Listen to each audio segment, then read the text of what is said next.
आज की वीडियो में हम कल के कंटिन्यूएशन में करेंगे। कल हमने बेकरी में कॉस्ट कंट्रोल के रिलेशन में बात की थी, वेस्टेज कंट्रोल।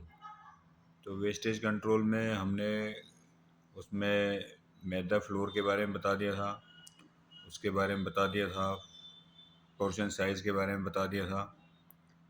आज मैं आपको उससे आगे लेके चल रहा हूँ प्रूफर।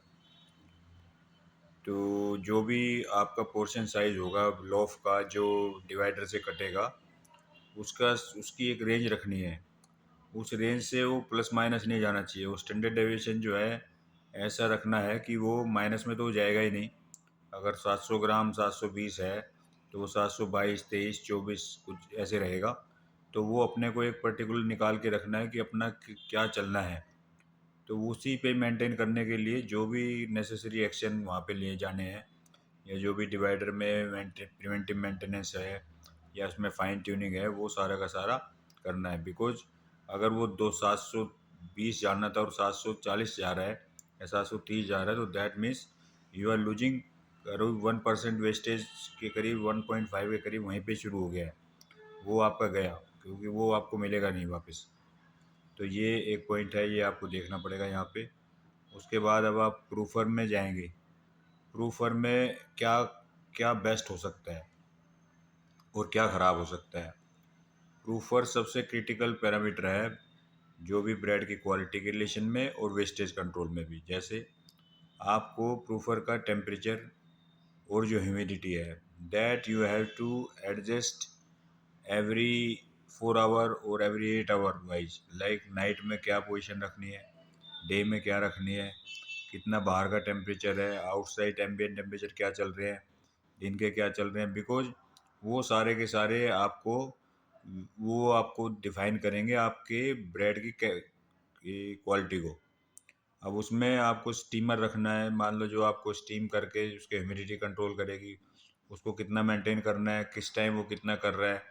तो वो जो फाइन ट्यूनिंग है वो आपको दे के चलनी है। नहीं तो क्या होगा आपकी, जैसे मान लो ब्रेड ख़राब भी नहीं हो रही है पर उसकी जाली जो है वो डिस्टर्ब हो जाएगी, ज़्यादा उठ जाएगा, कम हो जाएगा।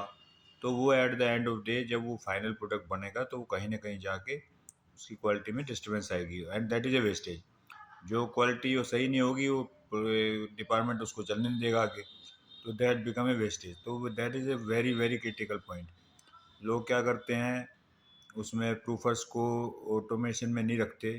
वो नॉर्मल एक उसमें वो हीटर लगा देते हैं, स्टीमर। वैसे नहीं, you make it proper. Oven से ज़्यादा इम्पोर्टेंट प्रूफर है, तो वो उस पर ध्यान रखना है। उसके बाद आपकी ब्रेड जाएगी आपके ओवन में। तो ओवन के टाइम जो भी लड़का उसमें डाल रहा है उसको वो इस तरह से रखे कि उसका फुल वो लोफ निकल के आए। अगर कोई उसमें मान लो 19, मतलब आपका ज़रा सा भी गैप है, तो वो उसको कवर कर सकता है। वो लड़कों की एक्सपर्टाइज होती है कि वो जब फाइनल प्रोडक्ट आएगा तो वो पूरा भर के आए। तो ये डिपेंड करता है जो प्रोडक्शन सुपरवाइज़र है, जो वहाँ पे लड़के काम कर रहे हैं, उनकी ट्रेनिंग, उनको पता होना इससे क्या नुकसान हो सकता है, क्या फ़ायदा है, और उससे तुम्हें क्या फ़ायदा हो रहा है लास्ट में at the end of day. तो वो सारी चीज़ें लड़के को बतानी पड़ती हैं। उसके बाद आपकी ब्रेड निकल जाएगी।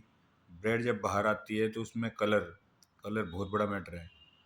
कलर के लिए आपको जो उसके टेम्परेचर कंट्रोल ओवंस के, और जो एरिएशन हवा के लिए, अगर आपको कोई पंखे ऐड करने हैं, मान लो डिजाइन जिसने दिया आपको ओवन उसने दे रखा है पर वो लेवल नहीं आ रहा, तो यू हैव टू फाइंड, आपकी टीम को उसको बैठ के सोचना पड़ेगा कहाँ पे एडिशन बढ़ाया जाए, कहाँ घटाया जाए, कहाँ पे प्रेशर तेज करना है, जिससे कि जो सिकाई है ब्रेड की वो चारों तरफ जितनी भी उसकी सरफेस है उससे सबसे एक निकल के आए।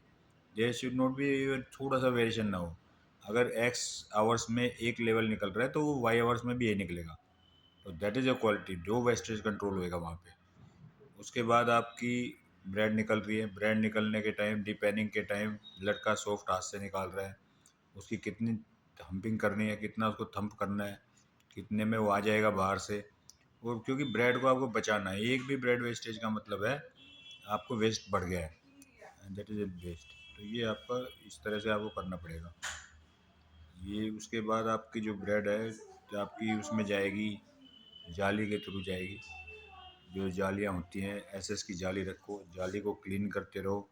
जाली का जो निशान है वो ब्रेड पे मिनिमम आना चाहिए, उसकी इस तरह से डिज़ाइन होना चाहिए और हवा उसमें पूरी लगे चारों तरफ से। हवा पूरी नहीं लगेगी तो स्लाइसिंग में दिक्कत करेगी।